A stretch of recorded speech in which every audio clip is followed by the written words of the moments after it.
Sir, there is no evidence of paper leak in last 7 years. Rajesh ji आप थोड़ा quite रहिए।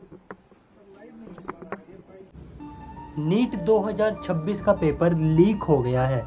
कल से ये खबर पूरे देश में फैल रही है, लेकिन क्या सिर्फ नीट 2026 ही पेपर लीक हुआ है? नहीं, जो मैं आज आंकड़े बताऊंगा उनको सुन के आप लोगों के होश उड़ जाएंगे। अभी नीट से पहले बात करते हैं। थोड़े दिन पहले ही SSC GD staff selection commission एक जीडी का एग्ज़ाम होता है जिसमें कांस्टेबल लेवल की वैकेंसीज होती हैं, उसका एग्ज़ाम करवाता है। उस एग्ज़ाम में ऑनलाइन एग्ज़ाम होता है वो सीबीटी। उसमें 6 लोगों की गिरफ्तारी हो चुकी है जिनके जो क्वेश्चंस के आंसर्स थे वो ऑटोमेटिकली ही सिस्टम पे मार्क हो रहे थे। उससे थोड़ा सा पहले जाएं, दिसंबर और जनवरी, दिसंबर 2025, जनवरी 2026, इसमें दिल्ली पुलिस के एग्ज़ाम्स होते हैं। इनको भी एसएससी कंडक्ट करवाती है। इनमें भी बहुत बड़े लेवल का स्कैम सामने आया था। उससे थोड़ा पहले अगर आप जाओगे तो एसएससी अलग अलग एग्ज़ाम्स करवाती है जिनमें 90% एग्ज़ाम्स में ऐसे ही करप्शन देखने को मिलता है, पेपर लीक देखने को मिलता है। इसके साथ साथ रेलवे के एग्ज़ाम्स, जितनी भी स्टेट गवर्नमेंट के, चाहे वो एंट्रेंस एग्ज़ाम्स हों, किसी स्कूल के एग्ज़ाम्स हों या फिर कोई गवर्नमेंट जॉब के एग्ज़ाम्स हो, हर एक एग्ज़ाम पिछले 10 साल में 93 पेपर लीक होना। सोचिए, कहाँ हम विश्व गुरु बनने की बात कर रहे हैं, एआई आ गया है, टेक्नोलॉजी आ गई है और हम पेपर लीक को भी रोक नहीं पाते। ये तो बहुत बड़े लेवल का एग्ज़ाम था नीट, तो इसीलिए इसकी बार बार इतनी आवाज़ें उठ रही हैं। बहुत से ऐसे एग्ज़ाम्स हैं जिनके बारे में लोगों को पता भी नहीं होता। आज से ठीक 1 साल पहले मई 2025 में जवाहरलाल नेहरू नवोदय विद्यालय के नॉन टीचिंग स्टाफ के एग्ज़ाम्स आए थे। वो एग्ज़ाम्स भी ऑफलाइन हुए थे। उनमें लास्ट दिन हमारे हरियाणा के जींद के कुछ लोग इम्फाल में पकड़े गए थे। लास्ट दिन वो लोग पकड़े गए। उसके बाद 4 महीने बाद पता चलता है कि वो जो नवोदय विद्यालय का वो एग्ज़ाम था नॉन टीचिंग स्टाफ का, वो भर्ती पूरी की पूरी कैंसिल कर दी गई है। आज तक उस भर्ती के बारे में ये नहीं पता चला है कौन उसका मास्टरमाइंड था, किसने पेपर लीक करवाया था और वे कितने बड़े लेवल का स्कैम था।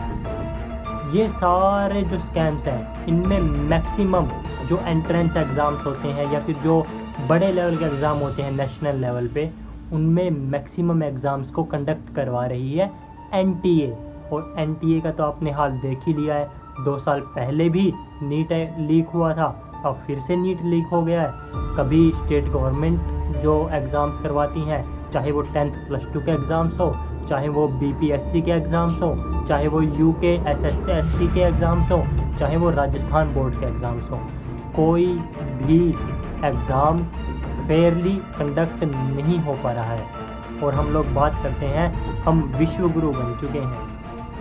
अब इनकी क्रेडिबिलिटी किसकी बनती है? जो हमारे एजुकेशन मिनिस्टर हैं। देखो, ये जो 2 मिनिस्टर्स हैं ना, चाहे वो एजुकेशन मिनिस्टर हो या फिर वो रेल मिनिस्टर हो, मेरे ऊपर केस हो जाए, कुछ भी हो जाए, मुझे कोई फ़र्क नहीं पड़ता। ये 2 मिनिस्टर्स ऐसे हैं, खुद गलतियां पे गलतियां कर रहे हैं। एक बार भी इन लोगों ने अपनी गलती को एक्सेप्ट नहीं किया। ये नहीं मान रहे हैं कि हमारी गलती हो गई है। इस्तीफ़ा देना तो बहुत दूर की बात है। जितने भी ट्रेन एक्सीडेंट्स हुए हैं, जितने भी एग्ज़ाम्स लीक हुए हैं, क्या इन दोनों मंत्रियों की क्रेडिबिलिटी नहीं थी?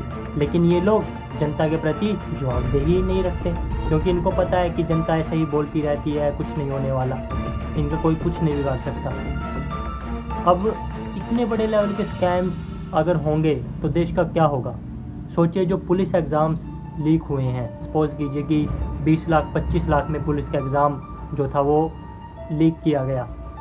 अगर वो कैंडिडेट्स जिसने 20 लाख 25 लाख रुपए अपनी जेब से लगाए हैं एक जॉब को पाने के लिए, क्या आपको लगता है कि वो करप्शन से दूर रहेगा? वो और ज़्यादा करप्शन करेगा। ऐसे ही ये तो चलो नीट का पेपर जो है वो कैंसिल हो गया है, री एग्ज़ाम हो जाएगा। बट अगर ये कैंसिल ना होता और यहाँ पे भी जो ये 15-15, 20-20 लाख वाले जो बच्चे हैं वो आगे पहुंच जाते और आगे जाके फिर वो डॉक्टर बनते, तो सोचिए कि देश की हेल्थ का क्या हाल होता। इन सब की क्रेडिबिलिटी तो लेनी पड़ेगी, चाहे कोई पीएम ले चाहे कोई भी ले। मैं एक बात और कहना चाहता हूँ, ट्विटर पे एक कहते हैं ना जो अंधभक्त होते हैं, महा अंधभक्त ने एक पोस्ट डाली है। देखिए इस पोस्ट में क्या लिखा है कि पेपर तो दोबारा भी हो जाएगा लेकिन शेर दोबारा नहीं आएगा। भाई मैं इन लोगों को एक ही बात कहना चाहता हूँ, ना हमें शेर चाहिए ना हमें गधा चाहिए, हमें हमारे भारत को चलाने के लिए एक पढ़ा लिखा वेल एजुकेटेड जिसको कुछ दिमागी नॉलेज हो ऐसा इंसान चाहिए, जानवर नहीं चाहिए। अब इन द कंक्लूज़न क्या आप लोगों को लगता है कि जो भी ये लीक माफिया हैं, एग्ज़ाम्स को लीक करवा रहे हैं, ये लोग पकड़े जाएंगे? अगर आप लोगों को ये वीडियो थोड़ी सी भी इंफॉर्मेटिव लगी हो तो वीडियो को शेयर ज़रूर कर देना।